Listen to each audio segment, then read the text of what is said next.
俺ユッキーと部屋隣だからさいびき聞こえてくんだけどさ、今までにないぐらい危ないいびきなんだよ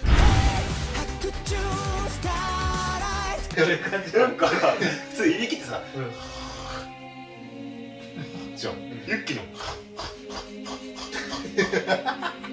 いやそれはもうしかも止まんのなんかお前蒸気機関車やつお前みたいな、でだんだんで行ってお前死ぬいつ死ぬやろいつや待ってよ、死期を待ってゴロキリ